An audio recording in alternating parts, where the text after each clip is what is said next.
On the morning of September 10th, 1945, on a small farm in Fruita, Colorado, a farmer named Lloyd Olsen picked up an axe. The swing took less than 1 second. It was supposed to turn a rooster into that night's dinner. Instead, it turned him into a national celebrity, a scientific case study, and, by some measures, the highest-paid chicken in American history. Because the rooster did not die. He lived for another 18 months. Without a head. His name was Mike. And before you decide, this is a tall tale, it was verified by scientists at a major university, photographed for the most famous magazines in America, and it is still celebrated with an annual festival to this day. Every word of this story is documented, and it all came down to 1 inch of steel. Let's talk about 1945 for a second. The war had just ended. 16 million Americans were coming home. The country was exhausted, hopeful, and hungry for anything that felt like good news. Anything strange and wonderful enough to push the war off the front pages. Radio was king. Sideshows still toured the country. And a good story could travel from a farm town to a national magazine in a matter of weeks. Keep that in mind. It matters later.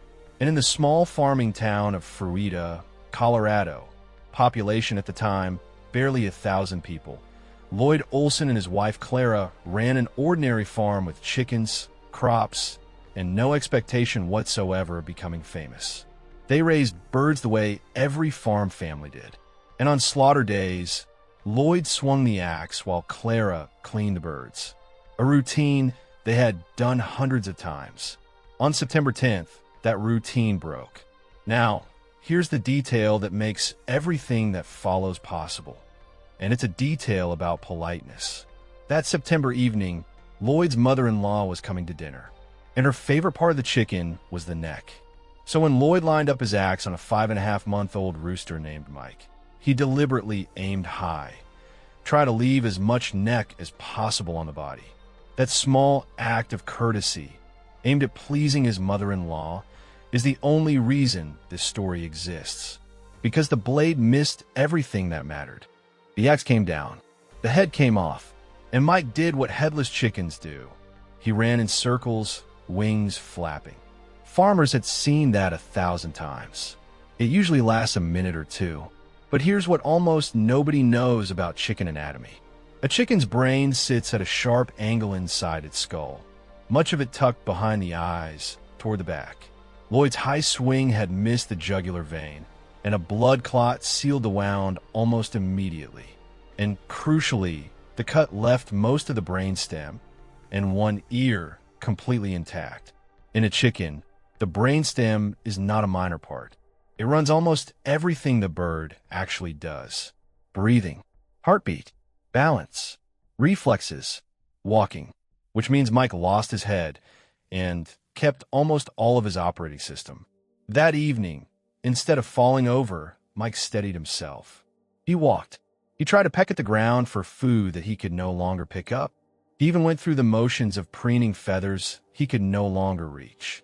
Lloyd watched all of this, decided it would surely be over by sunrise, and left the bird alone for the night. The next morning, Lloyd walked out to the yard. Mike was asleep on his perch, with the stump of his neck tucked neatly under his wing. He was waiting for breakfast. And this is the moment the story pivots, because of what Lloyd Olsen decided to do next. He decided that if this bird wanted to live that badly, he was going to help him. Lloyd worked out a feeding system, an eyedropper, dripping a mixture of milk and water, and later, small amounts of ground grain, directly into Mike's exposed esophagus. He used a small syringe to clear the bird's throat whenever it got blocked. It worked. Mike didn't just survive.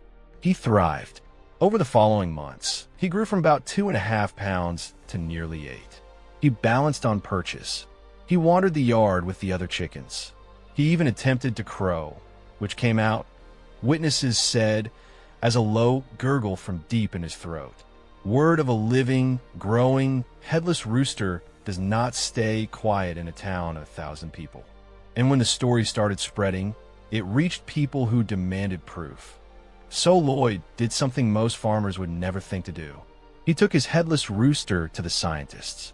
He loaded Mike into the truck and drove him roughly 250 miles to the University of Utah in Salt Lake City. There, researchers examined Mike carefully and confirmed every part of it: the clot, the intact brain stem, the functioning reflexes, a living bird weeks after losing its head in stable and improving health. They documented how he balanced, how he responded, how his body kept running on the brain stem alone. The experts came looking for a hoax. They left with a case study. Science didn't debunk Mike. Science certified him. And at this point, the story stops being a farm story and becomes a show business story. A promoter named Hope Wade came knocking, and Miracle Mike went on tour.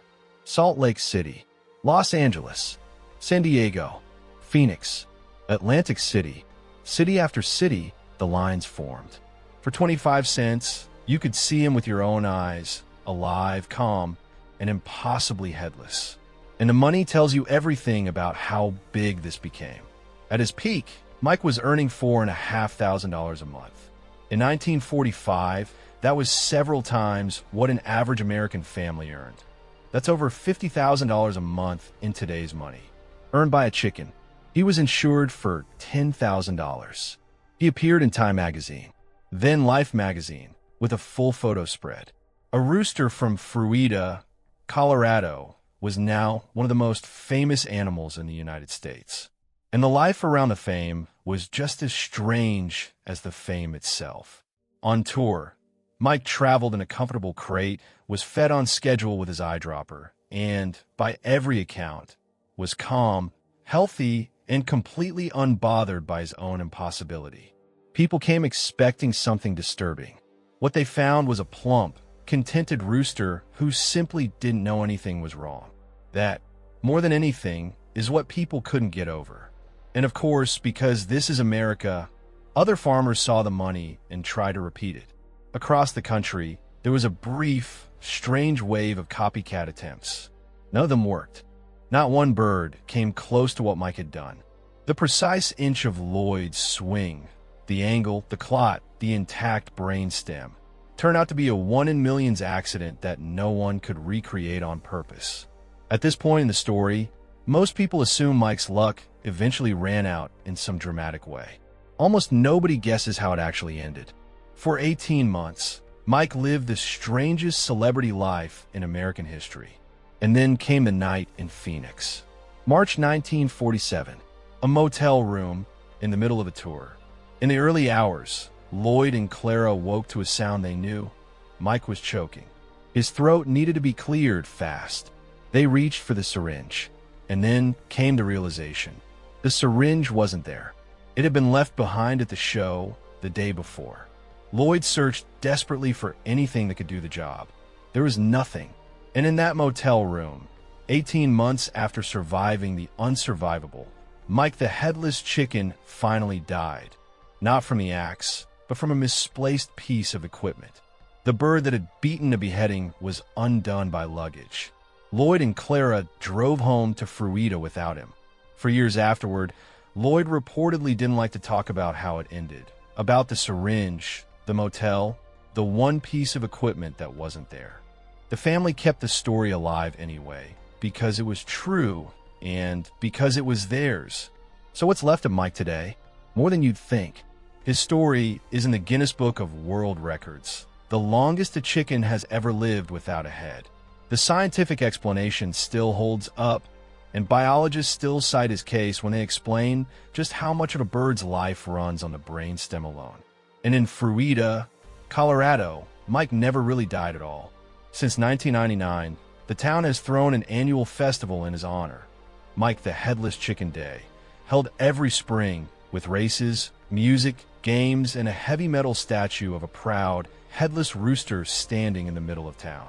There's a 5K run called Run Like a Headless Chicken. There are chicken-themed games for kids. Thousands of people show up every year for a chicken. A bird that lived 18 months has now been celebrated for more than 25 years. And here's the number that still doesn't feel real.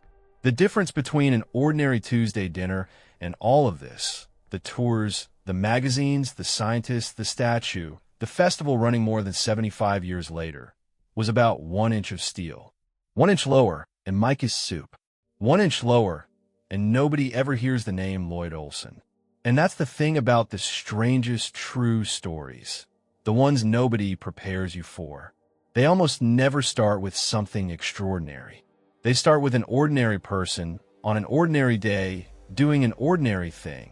A fraction of an inch from an outcome nobody could have imagined. A farmer trying to please his mother-in-law.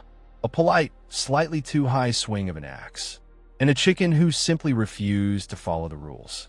Lloyd Olsen picked up an axe to make dinner. He ended up making history. That's real. If this one made you smile, the like button genuinely helps the channel. And if you want more true stories that should be fiction but aren't, we post every Monday, Wednesday, and Friday. Subscribe so you don't miss what's next.